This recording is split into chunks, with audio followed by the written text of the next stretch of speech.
ಒಬ್ಬ ತುಂಬ ಈ ಸಿನಿಮಾಗೆ ವಿಶ್ ಮಾಡೋಕ್ಕೋಸ್ಕರ ನೀವೆಲ್ಲ ಬಂದಿದ್ದೀರ. ಶಿವಣ್ಣ, ನೀವು ನಿಜ ಹೇಳ್ದಂಗೆ ನೀವು ನಿಮ್ಮ ಹಾರ್ಟೇ ಹತ್ರ ಶಿವಣ್ಣ. ನಾನು ಇವತ್ತೆಲ್ಲ ನೋಡ್ತಿರೋದು, ನಾನು ಹೇಳಿದ್ದೆ ಅಣ್ಣ ಅವರು ಬಂಗಾರದ ಮನುಷ್ಯ, ನೀವು ಅಪರಂಜಿ, ನೀವು ಇನ್ನೊಂದು ಅಂತ ನಾನು ಹೇಳಿದೆ.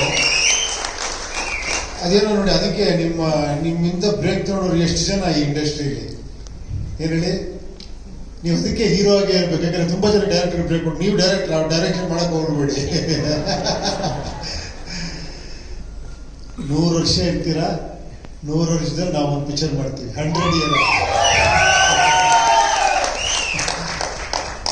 ಥ್ಯಾಂಕ್ಸ್ ಫಾರ್ ಡಾಲಿ ಅವರೇ, ವೆಲ್ಕಮ್ ಟು ಅವರ್ ಇದು. ಆದಷ್ಟು ಬೇಗ ನಮ್ಮ ಜೊತೆ ಸೇರ್ಕೊಂತೀರಾ, ಆಮೇಲೆ ಮಾತಾಡೋಣ, ಓಕೆ?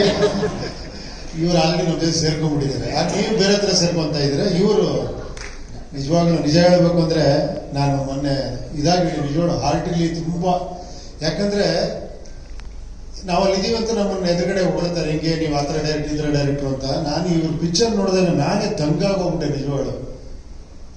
ಒಂದು ಲೈನ್ ಇಟ್ಕೊಂಡು ಅದಕ್ಕೆ ಎಷ್ಟು ಅದ್ಭುತವಾಗಿ ಆ ಥರ ಮೇಕಿಂಗ್, ಆ ಥರ ಆರ್ಟಿಸ್ಟ್ ಇಟ್ಕೊಂಡು ಅಷ್ಟು ಮಜಾ ಕೊಟ್ಟು, ಆ ಥರ ಮ್ಯೂಸಿಕ್ಕು ಅಷ್ಟು ಅದ್ಭುತವಾಗಿ ಮಾಡಿದ್ದೀನಿ. ನಾನು ಅದಕ್ಕೆ ಫೋನ್ ಮಾಡಿ ನಿಮ್ಗೆ ಹೇಳಿ ಅಷ್ಟು ಖುಷಿ ಕೊಟ್ಟೆ. ಯಾರೋ ಕೇಳಿದಾಗ ಅನ್ನಿಸ್ತಾರೆ, ಬನ್ರಿ ನೋಡ್ರಿ ಕರ್ನಾಟಕದಲ್ಲಿ ಎಂತೆಂಥ ಡೈರೆಕ್ಟರ್ಸ್ಗಳಿದ್ದಾರೆ, ಎಂತೆಂಥ ಹೀರೋಗಳಿದ್ದಾರೆ, ನಿಮ್ಗೆ ಗೊತ್ತಾಗಲ್ಲ ಅಷ್ಟೇ, ಸ್ವಲ್ಪ ಕಣ್ ತೆಗೆದು ನೋಡಿ ಅಂತ. ತುಂಬ ಖುಷಿ ಆಯ್ತು ಅವ್ರು ಬಂದು ಇದು ಮಾಡಿರೋದು.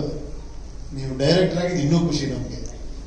ನೆಕ್ಸ್ಟ್ ಸಿನಿಮಾನು ಮಾಡ್ತಾ ಇದ್ದೀರಾ ಡೈರೆಕ್ಷನ್. ಓಕೆ, ಇದು ಹೇಳ್ಬಿಟ್ಟು ಇನ್ನೊಂದು, ಈ ಪಿಕ್ಚರ್ ಮೊದಲನೇ ಕಾರಣ